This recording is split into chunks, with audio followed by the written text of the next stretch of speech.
जय महाकाल दोस्तों, आप लोगों का स्वागत है हमारे यूट्यूब चैनल में। ये हमारी सीडीपी की क्लास है। संवेगात्मक विकास से संबंधित क्वेश्चन है। यूपी टेट, सी टेट और सुपर टेट में आप लोगों को यहाँ से 3-4 क्वेश्चन देखने को मिलेंगे।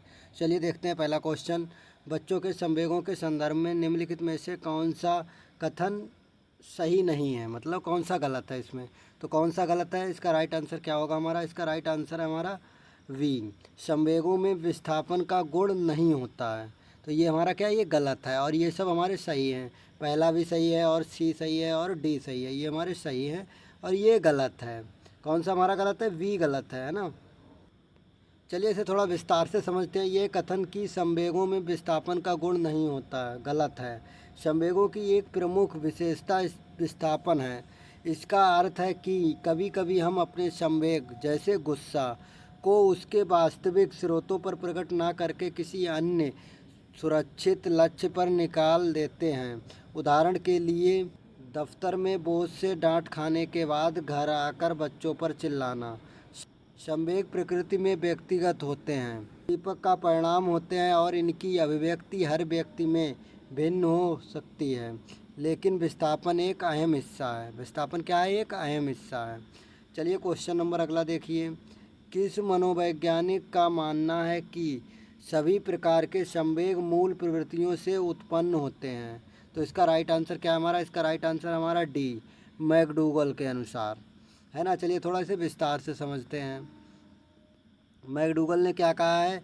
विलियम्स मैकडूगल का मानना था कि सभी संवेग मूल प्रवृत्तियों से उत्पन्न होते हैं। इन्होंने मनुष्य की 14 मूल प्रवृत्तियां बताई हैं और प्रत्येक मूल प्रवृत्ति के साथ एक विशिष्ट संवेग को जोड़ा है। उदाहरण के तौर पर पलायन की मूल प्रवृत्ति से भय का संवेग पैदा होता है और युत्सा से क्रोध उत्पन्न होता है। मैकडूगल के अनुसार हमारे व्यवहार के पीछे ये जन्मजात प्रवृत्तियां ही के प्रेरक शक्ति होती हैं जो संवेगों के माध्यम से प्रकट होती हैं।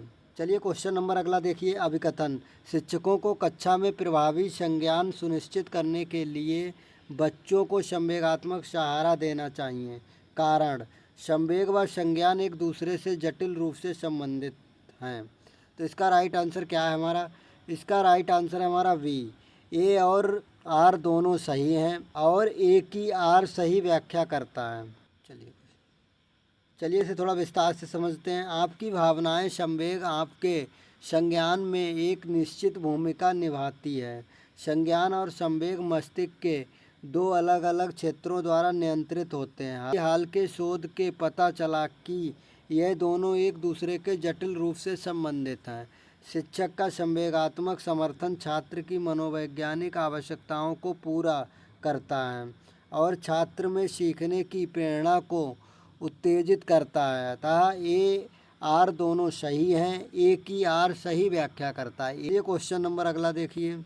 निम्नलिखित में से कौन सा एक संवेग है। तो कौन सा एक संवेग है, इसका राइट आंसर है हमारा वी, डर। डर एक क्या संवेग है, मतलब संवेग माने गुस्सा। संवेग वास्तव में व्यक्ति के आंतरिक भावों के अचानक तीव्र होने तथा विवेक प्रक्रिया के नियंत्रण से मुक्त व्यवहार के परिलक्षित होने की स्थिति को अभिव्यक्त करता है। मैकडूगल ने कुल 14 प्रकार के संवेग बताए हैं। इनकी उत्पत्ति मूल प्रवृत्तियों से होती है। ये संवेग डर, क्रोध, घृणा, ताशल्य, करुणा, कामुकता, आश्चर्य, आत्महीनता, आत्माभिमान, एकाकीपन, भूख, अधिकार भाव, क्रोध। चलिए क्वेश्चन नंबर अगला देखिए। निम्न में कौन सा संवेग तत्व नहीं है। तो कौन सा संवेग तत्व नहीं है, इसका राइट आंसर है हमारा डी, संवेदी। ये संवेग तत्व नहीं है।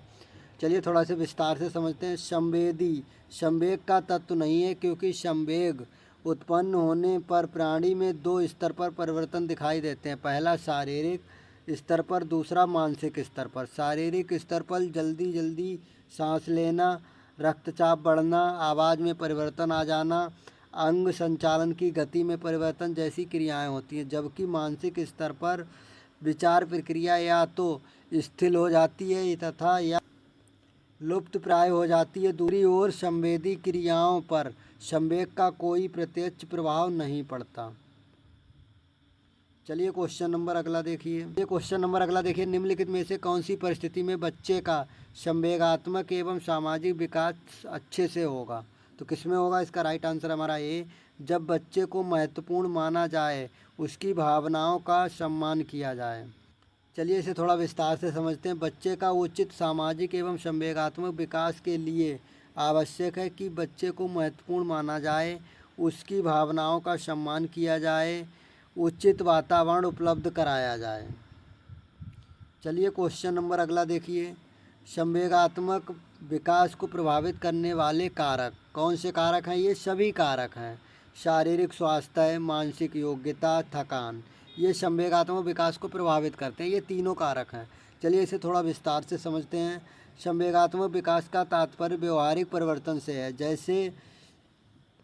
जैसी परिस्थितियाँ उत्पन्न होती हैं उसी के अनुसार बालक अपने संवेग को प्रदर्शित करता है। संवेगात्मक विकास कई प्रकार के आंतरिक एवं बाह्य कारणों से प्रभावित होता है, जैसे शारीरिक स्वास्थ्य, मानसिक योग्यता, थकान, परिस्थिति आदि।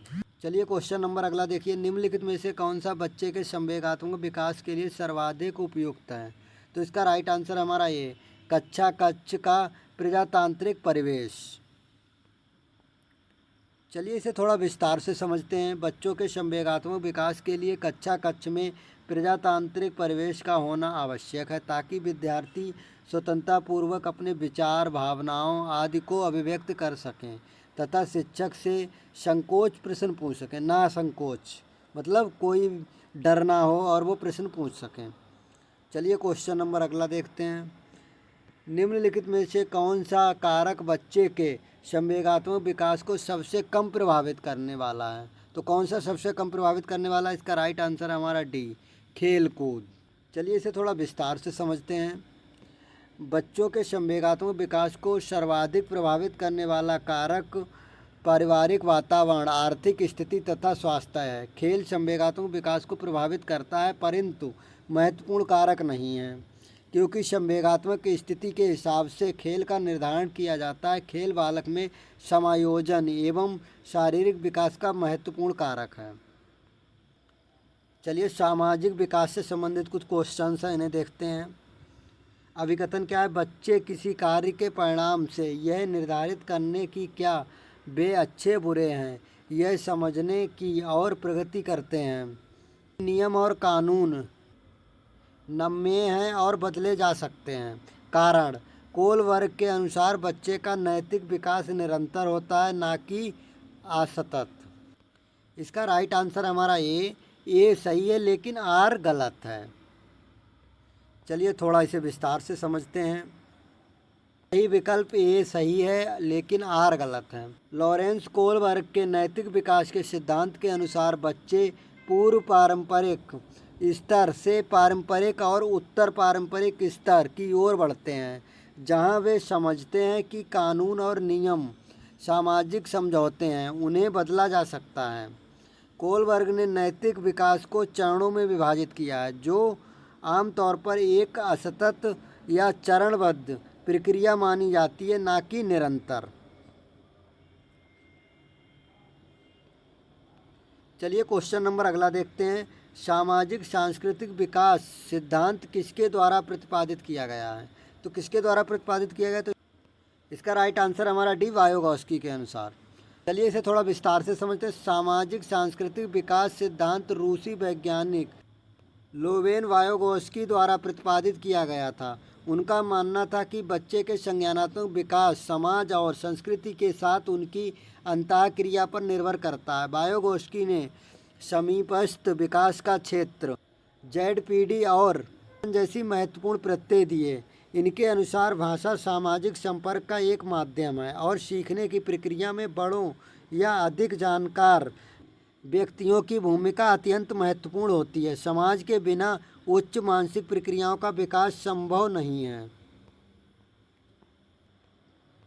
चलिए क्वेश्चन नंबर अगला देखते हैं। क्या आपके माता पिता की अनुपस्थिति में फ्रिज से चॉकलेट चोरी करना ठीक है? इस सवाल के जवाब में 4 वर्ष की सीमा ने जवाब दिया, ऐसा करना गलत होगा क्योंकि ऐसा करने से मुझे माता पिता से सज़ा मिल सकती है। मीरा का नैतिक तर्क लॉरेंस कोलबर्ग के नैतिक विकास के सिद्धांत की किस अवस्था को दर्शाता है? तो किसको दर्शाता है? इसका राइट आंसर है हमारा ए, पूर्व परंपरागत को। मीरा का जवाब कोलबर्ग के नैतिक विकास के सिद्धांत पूर्व परंपरागत अवस्था को दर्शाता है। इस स्तर पर बच्चों की नैतिकता बाहरी नियमों और उनके परिणामों पर आधारित होती है। मीरा का तर्क चोरी करना गलत है क्योंकि सजा मिल सकती है। कोलबर्ग के पूर्व परंपरागत अवस्था के पहले चरण दंड और आज्ञाकारिता अभिन्यास के अंतर्गत आता है।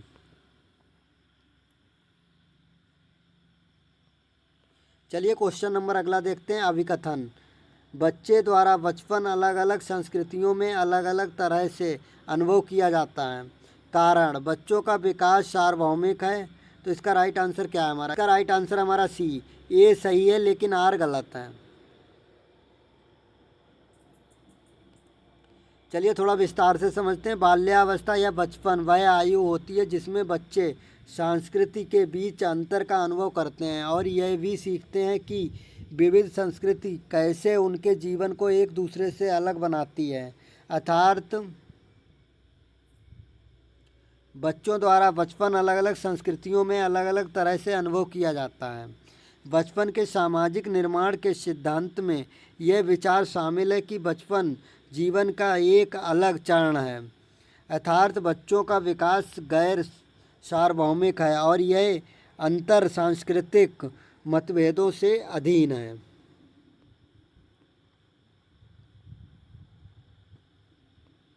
चलिए क्वेश्चन नंबर अगला देखते हैं। विकास के मनोसामाजिक सिद्धांत का प्रतिपादन किया था। इसका राइट आंसर हमारा वी, इरेक्सन ने किया था। मनोसामाजिक सिद्धांत किसने दिया है विकास का? तो ये दिया है इरेक्सन ने। थोड़ा विस्तार से समझते हैं। विकास के मनोसामाजिक सिद्धांत इरेक्सन द्वारा प्रतिपादित किया गया। इरेक्सन ने भी फ्राइड के तरह व्यक्तित्व विकास का आधार जैविक और लैंगिक माना है, परंतु उसने फ्राइड की विकास सूची को सामाजिक आधार दिया। इरेक्सन ने व्यक्तित्व विकास के लिए सामाजिक कारकों के महत्व पर बल दिया और विकास की 8 अवस्थाएं बताईं जो निम्न प्रकार हैं। नंबर 1 शैशवावस्था, विश्वास बनाम अविश्वास। दूसरी हमारी प्रारंभिक बाल्यावस्था, स्वतंत्रता बनाम लज्जाशीलता। तीसरी हमारी खेल अवस्था, शक्ति बनाम दोषिता। चौथी हमारी विद्यालय अवस्था, परिश्रम बनाम हीनता। पांचवी हमारी किशोरावस्था, अहम पहचान बनाम भूमिका संग्रहित। छठी हमारी तरुण वयस्कावस्था, घनिष्ठ बनाम विलगन। सातवीं हमारी मध्य वयस्कावस्था, जनात्मकता बनाम स्थिरता। आठवीं हमारी परिपक्वता अवस्था, अहम संपूर्णता बनाम निराशा। चलिए क्वेश्चन नंबर लास्ट देखिए। मनोविश्लेषणात्मक सिद्धांत के प्रतिपादक थे। तो राइट आंसर हमारा ये सिगमंड फ्राइड ने। चलिए थोड़ा सा विस्तार से समझते हैं। सिगमंड फ्राइड द्वारा मनोविश्लेषणात्मक सिद्धांत का प्रतिपादन किया गया था। फ्राइड का मनोविश्लेषण सिद्धांत गतिशील सिद्धांत है और ये धारणा पर आधारित है कि व्यक्तित्व और व्यक्तित्व विकास संघर्षों और घटनाओं से निर्धारित होता है। अपने इस सिद्धांत में फ्राइड ने मानव मस्तिष्क की तुलना बर्फ की से की है। जैसे बर्फ को अगर पानी में डालते हैं तो उसका 90% भाग पानी में तथा 10% भाग बाहर रहता है। चेतन और अचेतन की बीच की अवस्था अर्धचेतन होती है। फ्राइड के व्यक्तित्व संबंधी विचार को मनोलैंगिक विकास का सिद्धांत भी कहा जाता है। फ्राइड ने मानव मन की संरचना एवं व्यक्तिगत व्यवहार की क्रिया के निरूपण हेतु इड, अहम मतलब ईगो, परा अहम मतलब सुपर ईगो की अवधारणा प्रस्तुत की है। आप लोग बताइए हमारा ये वीडियो कैसा लगा। अच्छा लगा हो तो लाइक करें, अगर आप नए हैं तो हमारे चैनल को सब्सक्राइब करें। आप लोग बताएं कि ये 15 क्वेश्चन में आप लोगों को कितने क्वेश्चन आ रहे थे, सभी लोग कमेंट करें।